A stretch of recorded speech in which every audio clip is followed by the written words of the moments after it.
The 2024 Indonesian presidential election was one of the nation's most anticipated events, marking a critical moment in Indonesia's democracy. But beyond the campaign promises and political rallies, there was a unique battleground: language. In this election, political language, especially jargon, played a significant role in shaping how we view each candidate and their campaign. So, what is political jargon? Think of it as the election's version of internet slang, catchy words and phrases that politicians use to connect with us. These aren't just random words, they're carefully crafted to be memorable. Take phrases like Amin, Gemoy, or Satset Tastes. You might have seen this all over your social media feed, and they're spreading fast. Let's break down some of the top political jargons used during this election and what they really mean.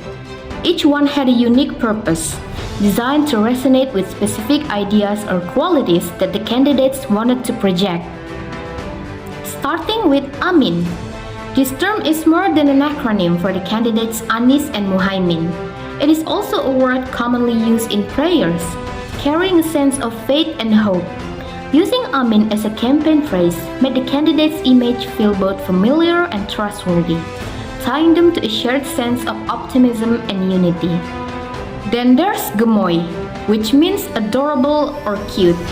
In a campaign context, it adds a warm, friendly vibe, making the candidate feel approachable.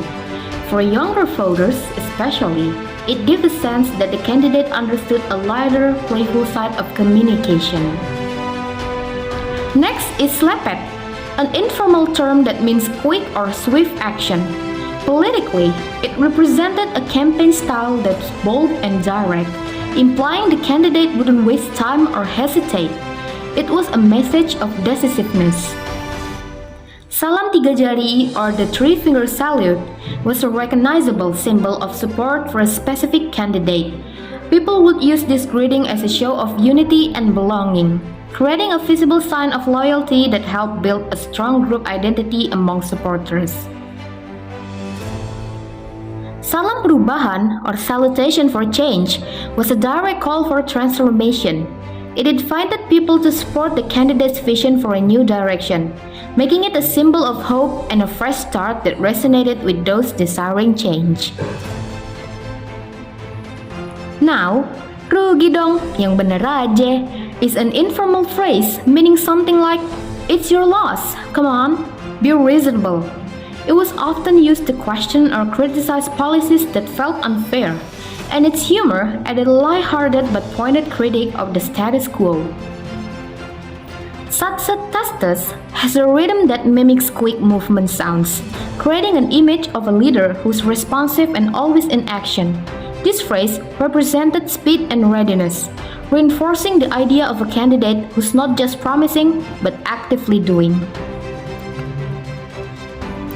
Finally, cepat dan unggul, or fast and superior, was a powerful phrase that painted the candidate as efficient and highly capable.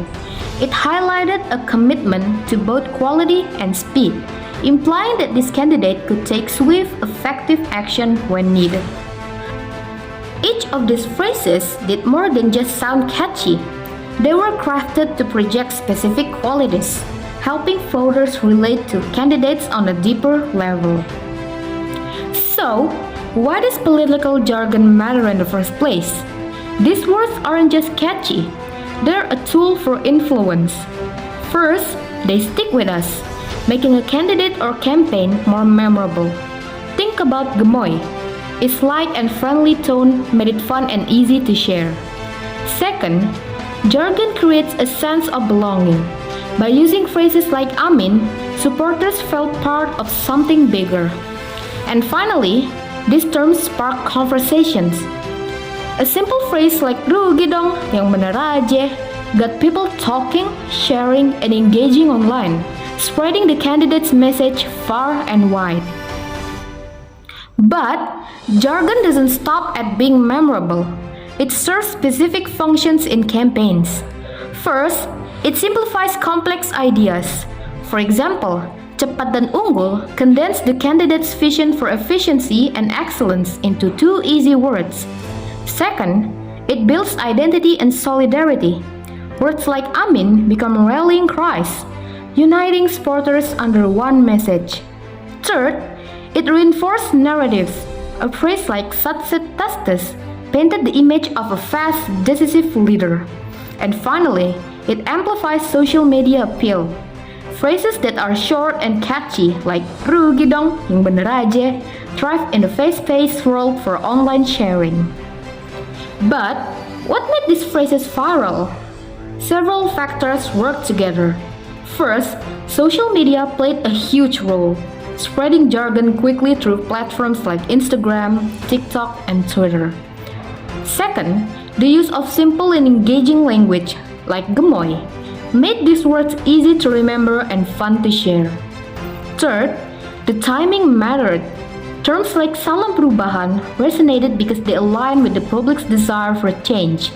And let's not forget the influence of humor. Phrases like rugi dong, yang bener aja, added an entertaining twist to political criticism, making them even more shareable. Now, as we look back, we can see that political jargon isn't just about words. It's about crafting a lasting image. So, the next time you see a catchy phrase or slogan in politics, take a moment to ask yourself, what message are they really trying to send?